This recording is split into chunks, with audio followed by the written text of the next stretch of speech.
ሰላም ልጆች እንዴት ናችሁ?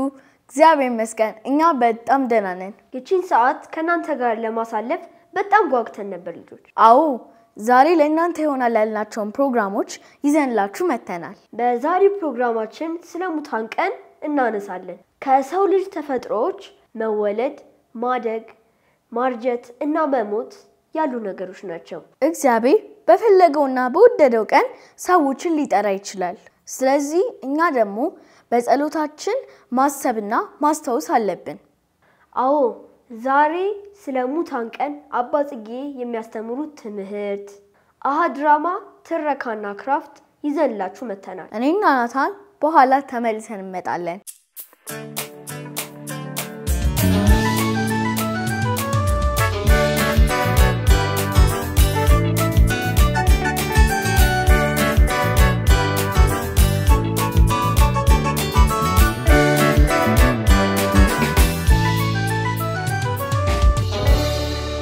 እንዴናችሁ ልጆች ደህና ናችሁ ወይ?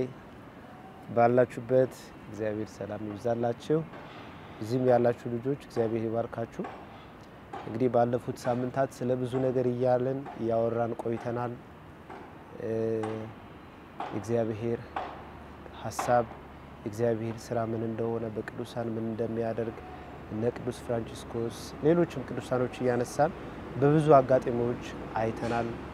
ዛሬ ደግሞ በተለየ ርዕስ ወደ እናንተ መጥቻለሁና እንደተለመደው ከትምህርታችን በፊት ጸሎት እናደርጋለን። በስመ አብ ወወልድ ወመንፈስ ቅዱስ አሐዱ አምላክ አሜን። ቅዱስ አባት እግዚአብሔር ሆይ ስለጠበከን ስላበረታህን እናመሰግናለን። አሁንም ሁላችንም ባለንበት እንድትባርከን ጸጋህን እንድታበዛለን በእናታችን በኪዳነ ምሕረት አማላጅነት ለምንሃለን። አሜን። ጸጋዬ ሞላሽ ማርያም ሆይ ሰላም ላንቺ ይሁን። እግዚአብሔር ካንቺ ጋር ነው። ከሴቶች ሁሉ የተባረክሽ ነሽ። የወርሽን ፍሬ ኢየሱስ የተባረከ ነው። ቅድስት ማርያም የአምላክ እናት ለኛ ለኃጢአተኞች አሁንም በሞታችን ጊዜ ለምኝልን። ለአብ ለወልድ ለመንፈስ ቅዱስ ምስጋና ይሁን አሁንም ዘወትርም ለዘላለሙ አሜን። ቅድም እንደነገርኳችሁ እንግዲህ ዛሬ በተለየ ርዕስ ወደ እናንተ መጥተናል። ስለዚህ ርዕሱን ከመንገሬ በፊት ባላችሁበት ስለባለፈው ነገር ያነሳችሁ እንድታሰለጥኑ እድል ሰጣችኋለሁ። ዛሬ የምንማረው ኦል ሶል ዴይ ወይም ስለሞቱት ከዚህ ዓለም በሞት ስለተለዩት ነፍሳት የምንማማርበት ምንድነው ቀኑ ሚል ነገር ደግሞ ከናንተ ጋር ያነሳን ጊዜ እንወስዳለን። በፈረንጆች አቆጣጠር ኖቬምበር 1 እና ኖቬምበር 2 ኖቬምበር 1 የቅዱሳን ቀን ይከበራል። ኖቬምበር 2 ደግሞ በማግስቱ ስለ ከሞት ከዚህ ዓለም የተለዩት በእግዚአብሔር ፊት ስላሉት ነፍሳት እንጸልያለን። እንደ ካቶሊክ ቤተክርስቲያን በዓለም አቀፍ ደረጃ ይህን ቀን ለዚህ የተሰጠ ነው። ስለዚህ ክርስቲያኖች የሆንን ሁላችንም የክርስቶስ ወዳጅ የሆንን ሁላችንም እንደ ካቶሊክ ደግሞ በአንድነት በአንድ ሐሳብ ያለን ልጅም ቢሆን አዋቂም ቢሆን ሁላችንም የቅዱሳን ቀን ኖቬምበር 1 ወይም በእኛ ጥቅምት 22 ማለት ነው። ኖቬምበር 23 ደግሞ በኖቬምበር 2 ወይም ደግሞ በእኛ 23 ማለት ነው ኦል ሶልስ ዴይ ወይም ስለሞቱት ነፍሳት በእግዚአብሔር ፊት ስላሉት ነፍሳት የምንጸልይበት ነው።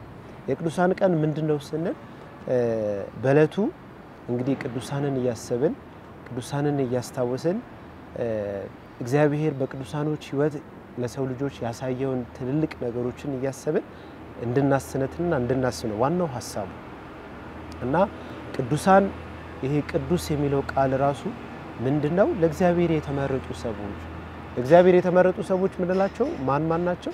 በእግዚአብሔር እቅድና በእግዚአብሔር ፍቃድ የኖሩ ሰዎች። ለምሳሌ በዋናነት የምናነሳት ቅድስት ድንግል ማርያም እናታችን ቅድስት ድንግል ማርያም ቅድስት የተለየች ማለት ለእግዚአብሔር አገልግሎት ለእግዚአብሔር ሐሳብ ራሷን የሰጠች ማለት። ስለዚህ ቅዱሳን ማለት የተለዩ እነዚህ የተለዩ ለምንድነው?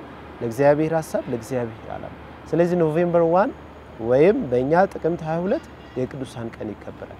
በተለምዶ ደግሞ በጊዜ ሂደት ይህን ቀን ሲከበር በማግስቱ ደግሞ ብዙ ሰዎች መቃብር ቦታ እየሄዱ ስለሞቱ ሰዎች ያነሱ ይጸልያሉ፣ መቃብር ቦታ ያጸዳሉ፣ ስለ ዘመዶቻቸው ስለ ሌሎችም ስለማያውቋቸው ሰዎች ሁሉ ያነሱ ከነሱ ጋር የጸሎት ጊዜ ይወስዳሉ እንደምታሳውሱ ወደ ትምህርተ ክርስቶስ ልወሰዳችሁና በሙታን ትንሣኤ እናምናለን በቅዱሳንም አንድነት እናምናለን እንላለን የሐዋርያት ጸሎት ሃይማኖት ስናደርግ እንደምታሳውሱ በቅዱሳን አንድነት ማለት እኛ በምድር ያለን በሰማይም ያለን በቅዱሳን ሱታፌ እንገናኛለን ማለት ነው ቅዱሳን ሁሉ ጊዜ ዓላማው ሐሳቡ አንድ አይነት ነው እግዚአብሔርን ሐሳብ የሚኖር እኛ በምድር ሆነን በሰማይ ደግሞ ከእግዚአብሔር ቅድስና ጋር በእግዚአብሔር ፊት ያሉ ሰዎች ስለዚህ ቅድስና ሁላችንም ያገናኘናል ያዋህደናል ማለት ነው እና በቅዱሳን ሱታፌ እናምናለን እንላለን ወይም በቅዱሳንም አንድነት እናምናለን እንላለን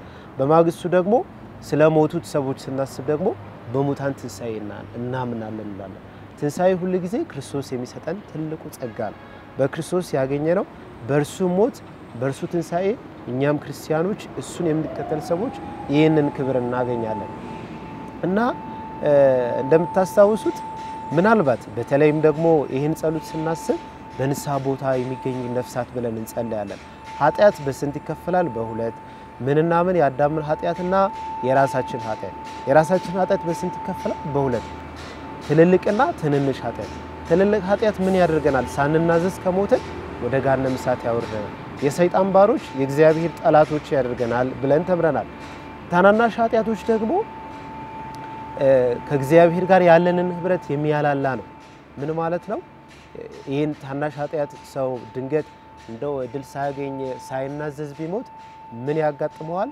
ንስሐ ቦታ ይቀመጣል ንስሐ ቦታ ማለት ጊዜያዊ መቆያ ምን ያህል ጊዜ እንደምንቆይ ባናውቅም ጊዜያችን እስክንጨርስ ድረስ ግን መንግስተ ሰማያት የማንገባበት ቦታ ማለት የምንቆይበት ቦታ ጊዜ የምንወስድበት ቦታ ማለት ነውና ስለዚህ በተለይም ስለነዚህ ነፍሳት ያያሰብን ነሱ በእግዚአብሔር ፊት ነፍሳት ምንም ስለራሳቸው ምንም መጸለይ ምልጃ መጠየቅም አይችሉም በመድር ያለን ሰዎች ግን ስለነሱ መጸለይ እንችላለን ስለዚህ ስለሞቱ ሰዎች የምንጸልይበት ቀን ነው ስንል ይሄንን በማሰብ ነው ማለት ነው ዘመዶቻችንን ጓደኞቻችንን ምናቃቸው ሰፈር ሁሉ ምናቃቸው ሰዎች ያነሳ ስለሞቱ ሰዎች እንጸልያለን ስንል ምን እንዲሆኑ ነው ድንገት ያልተናዘዙት ኃጢያት ኖሮ በንስሐ ቦታ ከተገኙ እግዚአብሔር ምህረቱን አድርጎ በቀኙ እንዲያኖራቸው የምልጃ ጸሎት የምናቀርብበት ነው ማለት ነው ስለዚህ ውድ ልጆች ባላችሁበት ከቤተሰብ ጋር ሆናችሁ ስለሞቱት አያቶቻችሁ ከሞቱ ስለሞቱት አያቶቻችሁ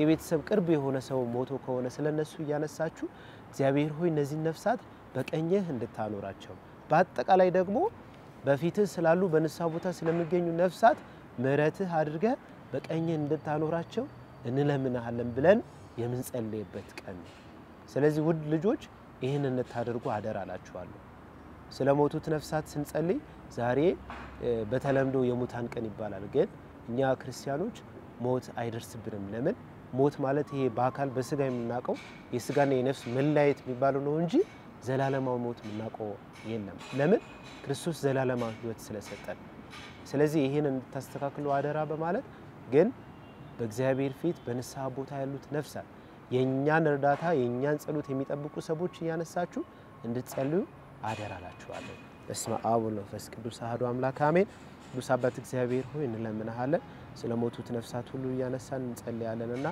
በተለይ ማስተዋሽ የሌላቸው በንስሐ ቦታ የሚገኙ ነፍሳት ሁሉ ምህረትህ አድርገህ በቀኝ እንድታኖራቸው ብለን ጸሎታችንን መልጃችንን ወደ አንተ እናደርሳለን ቸሩ ኢየሱስ ሆይ ዘላለም ረፍት ስጣቸው የማይልቀው ብርሃን አብራላቸው በሰላም አሳርፋቸው አሜን ለአብ ለወልድ ለመንፈስ ቅዱስ ምስጋና ይሁን አሁን ዘወትርም ለዘላለሙ አሜን ሁሉም የሚችል እግዚአብሔር አብ ወልድ መንፈስ ቅዱስ ይባርካችሁና ይጠብቃችሁ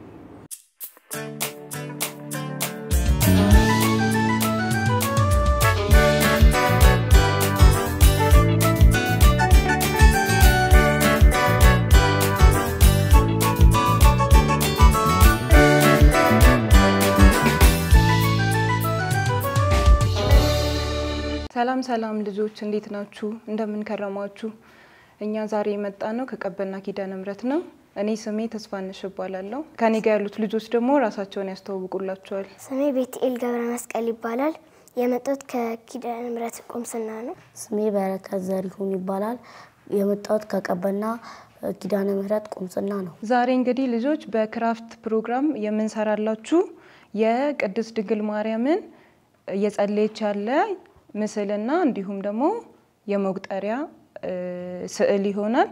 ይሄን ስዕል ለመስራት የሚያስፈልጉን እቃዎች ማርከር ያስፈልገናል፣ እርሳስ ያስፈልገናል፣ የተለያዩ ወረቀቶች የተለያዩ ከለር ያላቸው ወረቀቶች ያስፈልጉናል። እንዲሁም ደግሞ ለመሳያነት በዋናነት የምንጠቀመው ነጭ ወረቀት ያስፈልገናል። ስለዚህ እነዚህ ነገሮች ተጠቅመን ዛሬ የቅድስት ድንግል ማርያምን ምስልና እንዲሁም የመቁጠሪያ ምስልን አንድ ላይ አድርገን እናሳያችኋለን። እሺ በቅድሚያ ወረቀታችንን ነጩን ወረቀታችንን በመለጠፊያ ከጠረጴዛችን ጋር እንለጥፈዋለን ማለት ነው።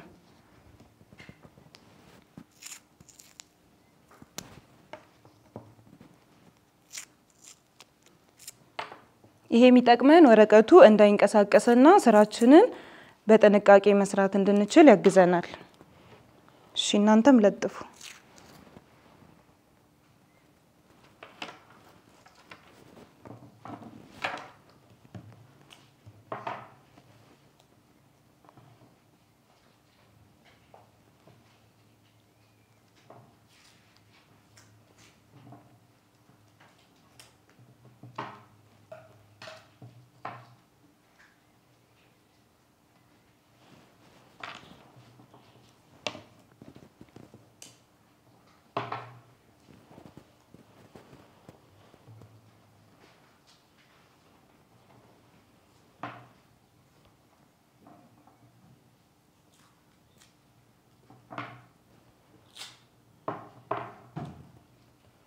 ሁለት ቦታ ቁረጡ። ሁለት ቦታ አድርገው ለጥፋለሽ። ጨረስን? እሺ ስለዚህ ልጆች ወረቀታችንን ከጠረጴዛችን ጋር ለጥፈን ጨርሰናል። አሁን በመቀጠል ደግሞ እርሳሳችንን እንጠቀምና የማርያምን ፊት እየጸለየች ያለች የጎን ፊት እንሰራለን ማለት ነው። ይሄን ለመስራት መጀመሪያ መሃል ወረቀት ላይ እንሄድና እንቁላል የመሰለ ቅርጽ እንሰራለን።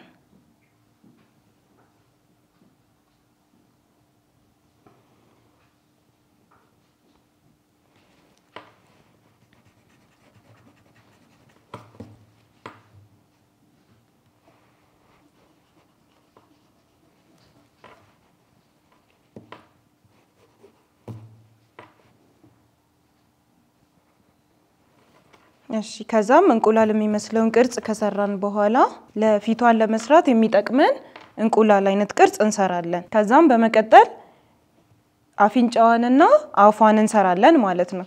እዚሁ እንቁላል የሚመስለው ቅርጽ ላይ ወረድ ብለን ወደ ታች አፍንጫዋንና ከዛ ደግሞ ትንሽ ካፍንጫ ደግሞ ወረድ ብለን ሁለት ዚግዛግ በማድረግ አፍ እንሰራለን ማለት ነው።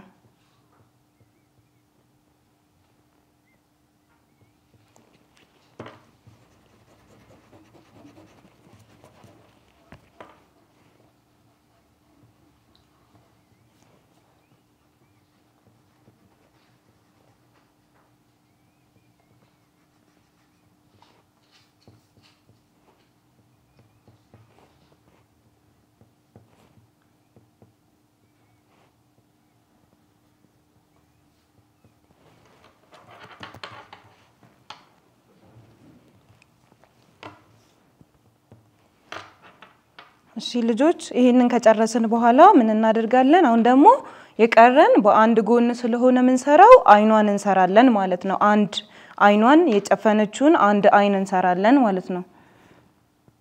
ዙም ቅንድቡን ከሰራን በኋላ ቅንድቧን እንደዚህ አድርገን ከሰራን በኋላ የተጨፈነ አይን ነው ማለት ነው ምን ሰራው።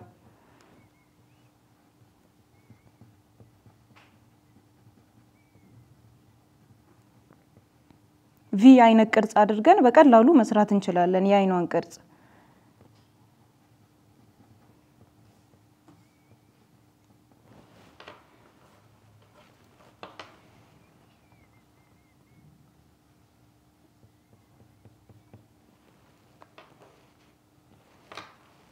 እሺ ልጆች አሁን ደግሞ በመቀጠል ምን እናደርጋለን? ከዚህ ከግንባሯ ጀምረን ወደ ላይ የሚሄድ መስመር ወደ ጭንቅላቷ ወይም እንደ ሻሽ አይነት ወረድ የሚል ነገር እንደዚህ አምጥተን ከጭንቅላቷ ወደ ታች እናወርደዋለን። ከጭንቅላቷ ወይም ከግንባሯ ጀምሮ ወደ ታች የሚሄድ መስመር እንሰራለን።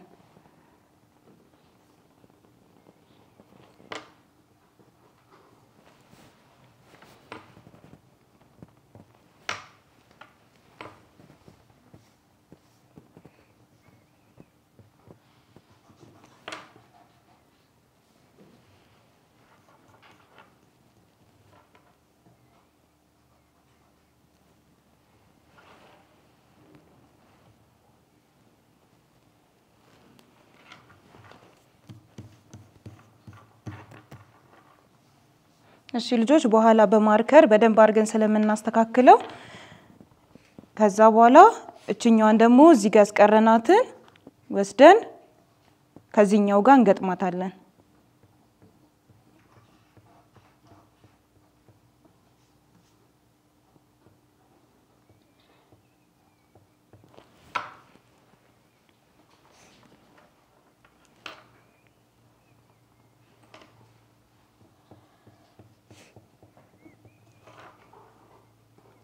ከዛ አሁን እየጨረስን ነው ማለት ነው። የሚቀረን ምንድነው?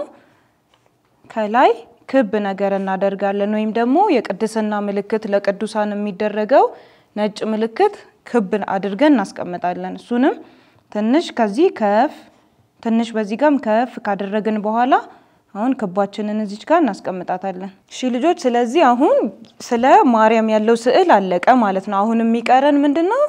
የመቁጠሪያ መሳል ይሆናል ማለት ነው። መቁጠሪያችንን ክብ አድርገን ወረቀቱ ላይ እናስቀምጣለን። ክብ አድርገን ወደ ታች እናመጣዋለን።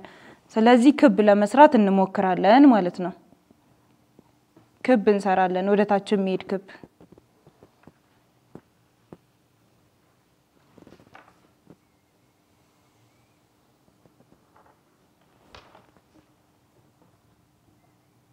ከዛም ክቡን እንደዚህ አድርገን ከጨረስን በኋላ ወደ ታች ደግሞ ሶስቱ መጀመሪያ ስንቆጥር መቁጠሪያ ያሉትን ሶስቱን ለመስራት ወደ ታች ትንሽ እናሰምራለን።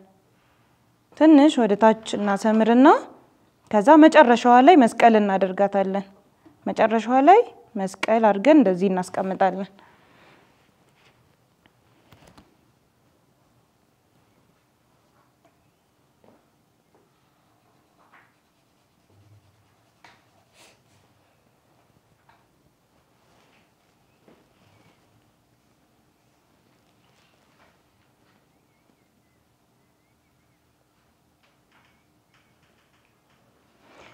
እሺ ልጆች አሁን የሚቀረን ምንድነው?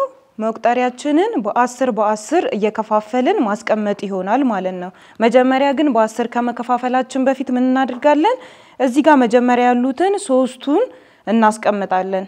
እሱም መጀመሪያ በሰማይ የምትኖር ምንጸልይበት እናስቀምጥና ከዛ እነዚህን ደግሞ በትንንሽ 3 እናስቀምጣለን። እዚህ ጋር በትንንሽ 3 እናደርጋለን። ከዛ እዚህ መጨረሻው ላይ መሃሉ ላይ አንድ ተለቅ ያለ ክብ እናደርጋለን ማለት ነው።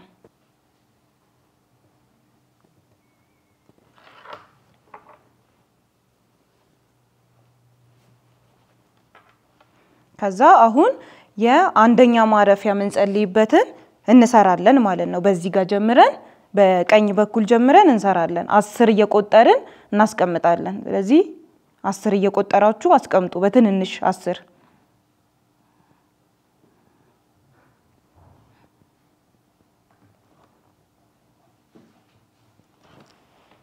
ከዛ ልክ 10ኛውን ስትጨርሱ ቅድም እንደሰራናቸው ተለቅ ያለ የማረፊያው መጨረሻ ማለት ነው ተለቅ ያለ ክብ እናስቀምጣለን። ተለቅ ያለ ክብ። እሺ ከዛም በመቀጠል በዚህኛው በስተግራ ደግሞ አሁንም እንቀጥላለን 10 እንቆጥራለን።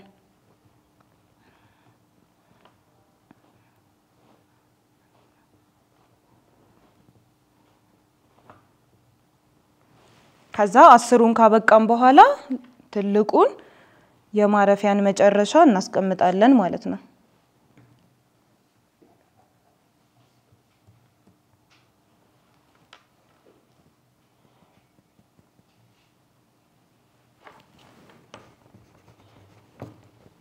ስለዚህ ልጆች በጣም ቀላል ስለሆነ እንደዚህ ያለን በ5 ከፋፍለን ወይም ደግሞ 50 አድርገን እናስቀምጠዋለን ማለት ነው ስለዚህ ስራችንን እየቀጠልን ወደዚህ እንሄዳለን ሙሉ እስከሚሆን ድረስ ማለት ነው 50 መሙላት አለበት እስካሁን 20 ሰርተናል ማለት ነው ስለዚህ 3 ይቀረናል ማለት ነው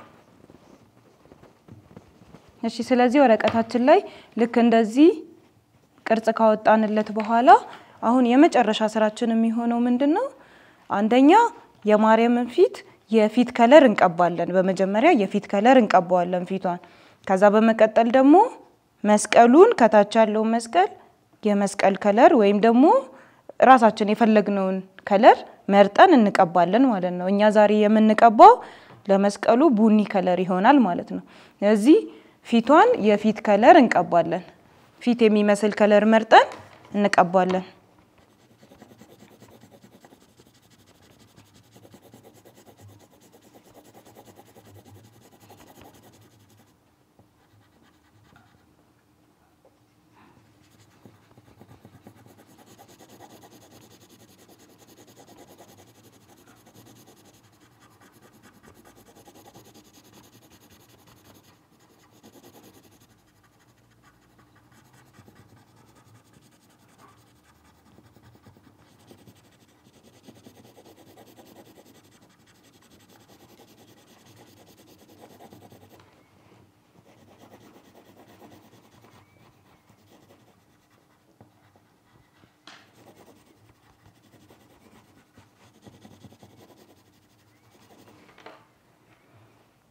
እሺ ልጆች ፊቱን እንደዚህ ከቀባን በኋላ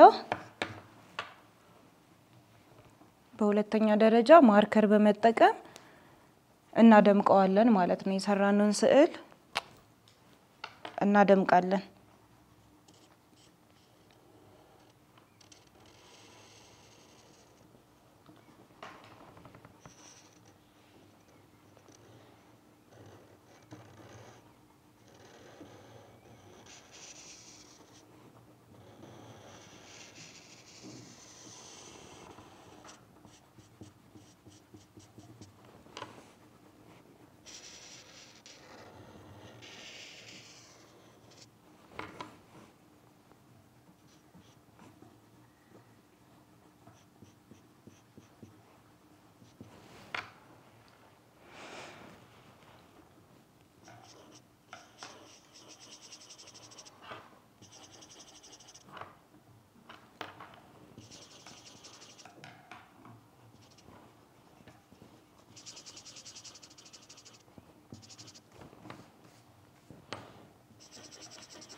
እሺ ልጆች ይሄን ካደረግን በኋላ አሁን የመጨረሻው ስራ ይቀረን ምን ይሆናል እዚህ ጋር ብዙ የተለያዩ ወረቀቶችን በመጠቅለል የሰራናቸው አሉ በእጃችን በመጠቅለል በጣም ቀላል ነው እንደዚህ አይነት ወረቀት ካዘጋጀን በኋላ በትንሹ ቀደን ከዛ በእጃችን እንደዚህ ጥፍጥፍ አድርገን የሰራናቸው ወረቀቶች አሉ እነሱን አሁን ግሉ በመጠቀም ወይ ደግሞ ማጣበቂያ የሚሆናችሁ ነገር በመጠቀም እናጣብቃለን ወይም እናስቀምጣለን እዚህ ላይ ማለት ነው የተለያዩ ከለሮች አድርገን እንዲያምር አድርገን እናስቀምጣቸዋለን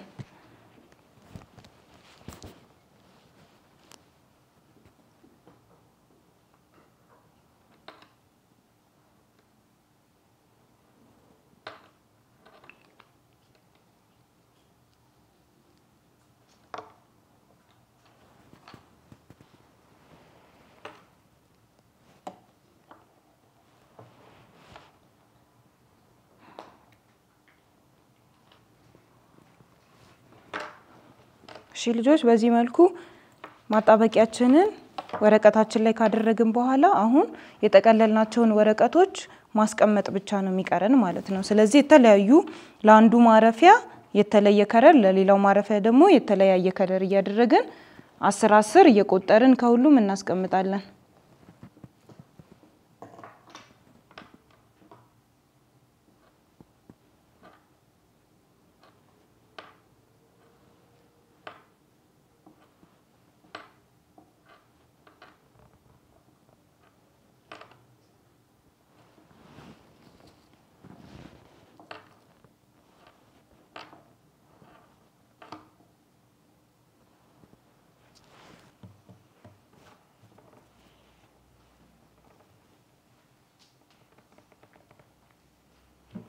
እሺ ልጆች በዚህ መልኩ በጣም በሚያምርና በቤታችን በመናገኘው ቀላል ነገር ይሄን የመሰለ በጣም የሚያምር ነገር ቤታችን መስራት እንደምንችል ከዚህ ስዕል መማር እንችላለን ማለት ነው ስለዚህ የመጨረሻ ውጤታችን የመጨረሻ የሰራነውን ውጤት አንስተን እናሳያችኋለን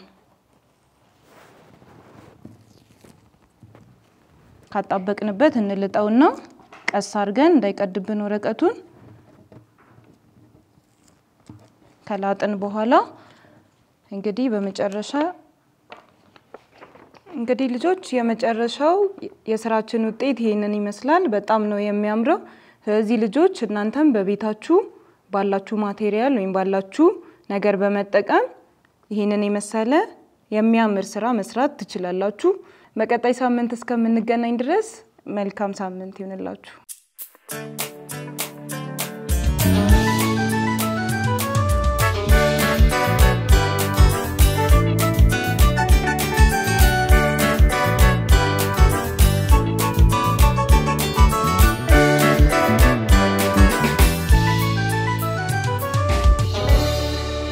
ተመልሰን መተናል ልጆች ፕሮግራማችንን እንዴት አገኛችሁት እንደወደዳችሁትና ጥሩ ትምህርት እንዳገኛችሁበት እርግጠኞች ነን ሳምንት በሌላ ፕሮግራም እስከምንገናኝ ድረስ እንወዳችኋለን ቻው ቻው